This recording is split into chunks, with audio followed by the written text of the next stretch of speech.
So lately, I've been doing a lot of reflection on my American expat life in the UK.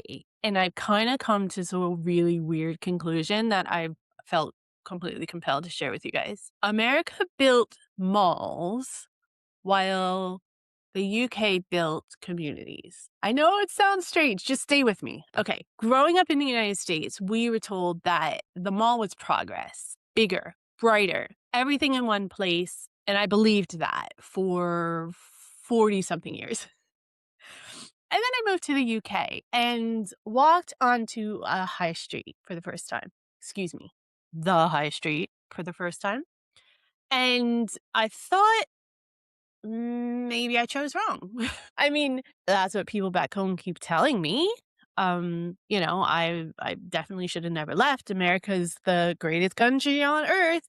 What could the UK possibly have to offer me that the US doesn't? But here's what I've realized since living here is the mall in America, that whole genre, that whole setup, it doesn't actually give you convenience. It gives you isolation, which is basically what America is built on, that and stress and hustle.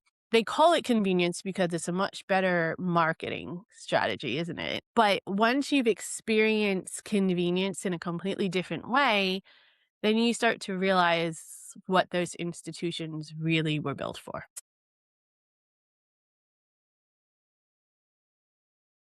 So, just in general population, we talk about loneliness a lot, right? That we have our phones, we have social media, and nobody's really looking up from their phone anymore. No one's, conversing on the train. No one's even acknowledging the person that's checking them out at the store.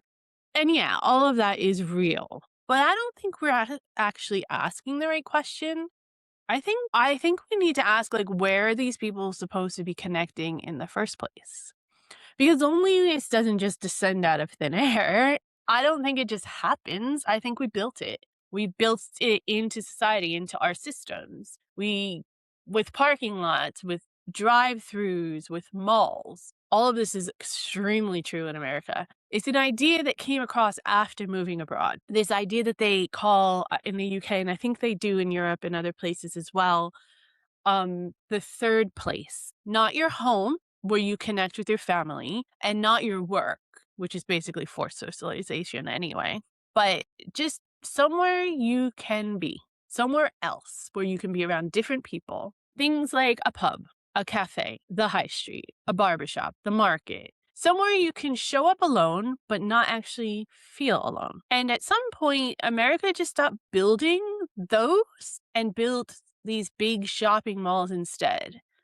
And shopping malls are a completely different thing because you got to remember the way America is set up when it comes to shopping malls specifically, but basically shopping malls aren't just the traditional mall that you might have seen on movies and TV.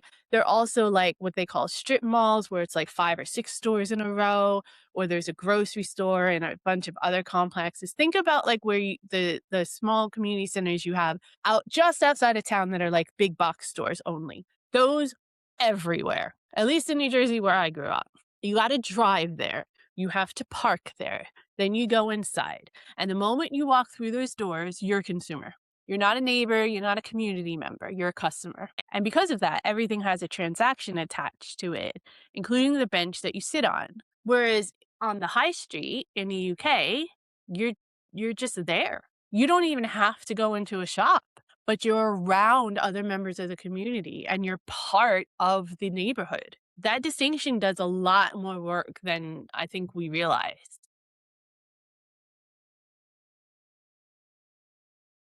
So let me explain it this way. Let me give you a visual. Same person, same errand, same morning, two completely different experiences. Stop number one, getting there. In one version, you drive a car, big car park, cross all the highways and traffic, you go inside. In the other, you walk out your front door, walk a few steps, and you're there. Sounds small, but it actually isn't.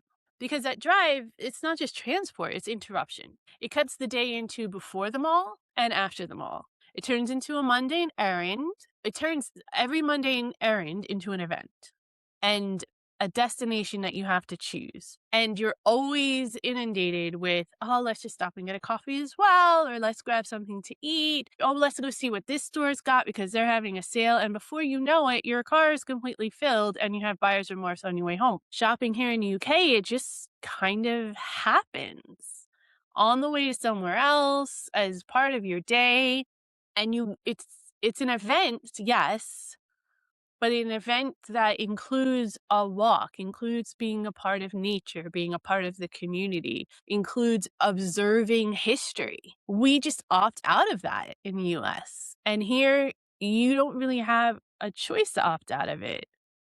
It's ingrained in your culture as part of how your towns are set up. And one inversion can really change your perspective a lot. So there is a butcher on our high street who knows me, probably because I'm American and I always ask lots of questions because I don't know what the hell's going on when it comes to butchers. We don't really have them that much, at least where I grew up. Um, and every time I go in there, I kind of feel like I'm home a little bit. Like it doesn't feel like a transaction. It feels like I have a little bit of a relationship with them, even though I don't know their name. But I don't think they know mine either.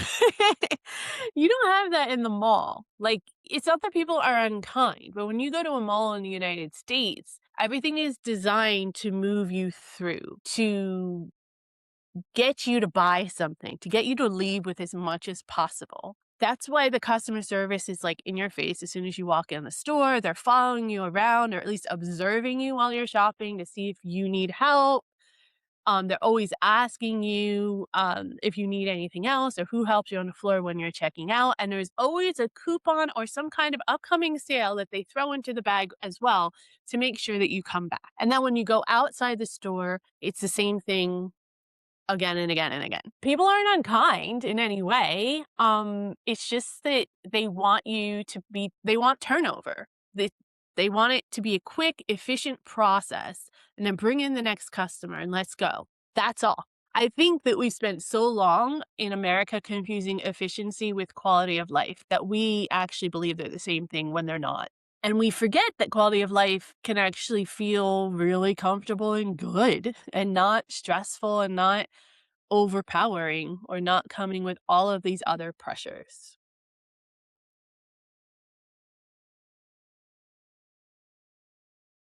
This is the part that I didn't actually expect.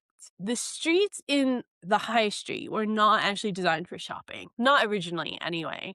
They were designed for people just moving through life. Commerce kind of grew out of that, which I guess is the progression that our, Western societies have taken. But it means you're walking past things, not necessarily just going to them. And because of that, you notice and you stop and you talk and you have conversations. There's a term for what that creates: passive sociability. You're not at a dinner party where you're forced to interact. You're not at work where you don't need, you have to be nice to these people or you're going to lose your job. You're not in a scheduled meeting. You're just around other people and you're kind of all moving through the same space at the same time. And all of the things that I've read, at least, about that kind of interaction is pretty consistent. That low level contact, that low level human contact that you don't plan, that it just kind of happens spontaneously through being around and being present, it's actually enormously important to your mental health, to your sense of belonging, because we are social creatures and we need to have that community around us. It's essential to feeling like you actually live somewhere rather than just be somewhere, or rather than just it's all about you, which is a very common thought process in America. I definitely have to admit that I completely misread the pubs before I moved here. I thought they were about drinking, maybe grabbing some food. Um, Even though that I had experienced them a few times, they were on very specific occasions, and I always equated them with just having fun and celebrating because those are most of the times that I had been a part of them, was when I was visiting and catching up with friends and family. They're not like that though.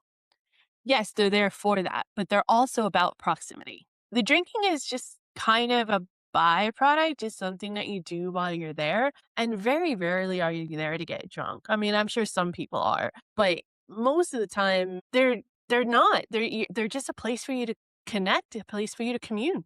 Notice where most of them are set up. Not at the end of the journey. They're not a destination. They're usually in the middle of point A and point B. They're like a place that you stop on your way home, or a place that you stop on your way to wherever you're going, or a place that's in the middle of all of your friends and family and you just meet up there. You don't always plan to go. You just kind of go. You walk past, someone waves, you duck in for a pint or two, and then a couple hours later, you end up making friends with someone you've never met before, and you probably will never see him again, but it was still fun while it lasted. And then you go home. It's not something that you get from a bar at a strip mall. You go there specifically to meet up with someone. Like it's a pre-arranged play date, if you will. Everything is planned, everything is contrived, everything is thought out ahead of time. There's just no like spontaneity or just doing things on a whim anymore in America. It's the destination that you decide that you're going to go to. Again, you have to decide, make the plans ahead of time. You drive, you park, you get there, you go. You just don't have incidental visits. It doesn't exist. It's not a thing. And I feel like that spontaneity and that incidental, like running or bumping into someone, those are kind of like the cool moments, you know? Those are the things that actually help us to connect and realize we have maybe a little bit more in common than we realize. A few months ago, actually, I was walking through town. I didn't really have a plan. I didn't have a specific reason for being there. I just needed to get out of the house and it was a decent day. So I was just kind of like passing through and there was a market, no announcement, no event page. I never actually know when there's a market. I have to just go and find it. But it was there. And it helped me to stay a lot longer than I meant to because I was talking to the vendors and I was interested in some of the, stands and what they had.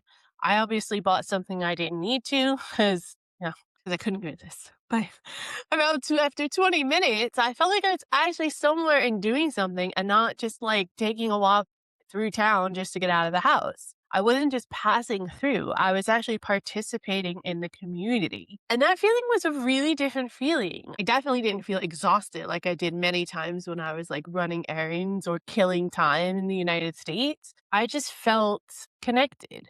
I felt like I wasn't alone even though I was like on my own. That feeling is almost impossible to manufacture. You can't replicate it with an app or a planned event. It's a very different feeling than meeting up with friends that you schedule ahead of time. And malls just don't have it really because they're not spontaneous at all. They're all planned. They have everything is just set out there. The British High Street is built for people first and commerce second, whereas the mall is specifically built to make you a consumer and to make you think about buying rather than, creating some kind of communal space. And when everything is predictable, then nothing feels particularly memorable. If you'd like to hear some deeper talks, have conversations, or maybe see me react to some British history and culture, then definitely become a part of the Manyverse Collective. It's our membership program here at the Hickson Diaries, and there's a link in the description box, or you can just click the join button below this video. We'd love to have you.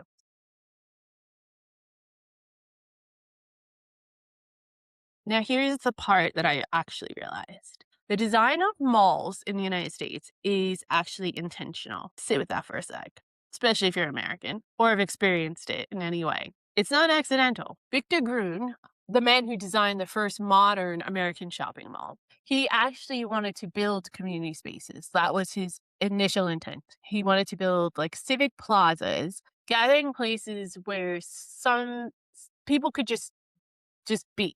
And the developers stripped all of that out and built transactions instead. Gruen owned his own invention before he died. That tells you how badly extreme American developers took this. He even named that psychological effect. He says it creates that slightly dazed, defenseless feeling when you walk into a mall. The way your guard drops, the way you spend money you didn't plan to. They actually call it the Gruen transfer. He named it and he hated it, even though he created it. because that wasn't what he was trying to build. He was trying to build a community. He was trying to replicate the stuff that was in the UK and Europe, and it got totally turned into a consumer driven operation. Now, Britain isn't immune to this. The retail parks exist here too.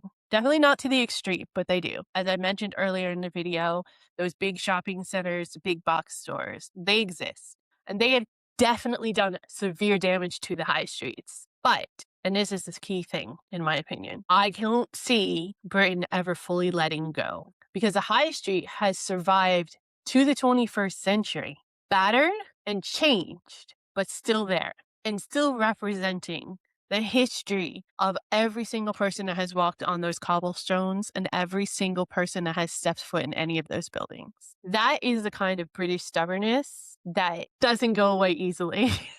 To me, it's starting to look a lot like wisdom.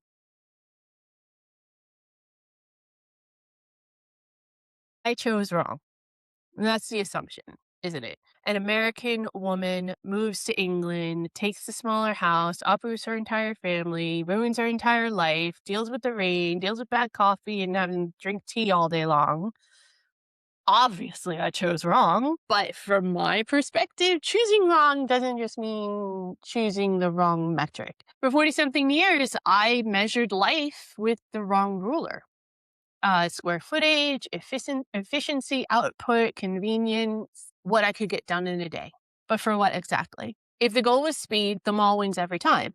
But if the goal is actually to feel like you live somewhere, I'll take the high street. I'd rather stumble into a random market on a Tuesday and have a conversation with somebody or end up in a pub that I didn't plan on than spend every Saturday in the mall like I used to when I was a kid. Maybe it's not that I chose wrong. Maybe the real question is, what were we really measuring in the first place?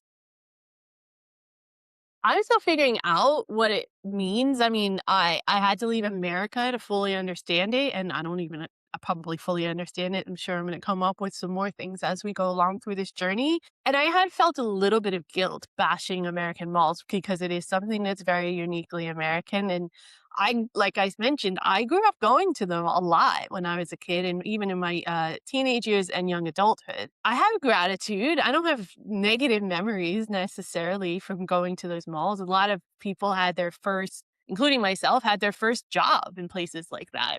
But I just want to realize what kind of place you're actually living in and that the whole point of living is to connect and be a part of communities. And malls don't really bring that sense of community. They don't bring people together. It almost feels like they're more tearing people apart and making you even more individualistic and focused on your own personal agenda or your own personal situation rather than thinking about connecting with other people. That's my take anyway. Definitely let me know what you guys think in the comments below. Consider subscribing if you haven't. We'd love to have you, and I will see you in the next one. Hey everybody, what's going on?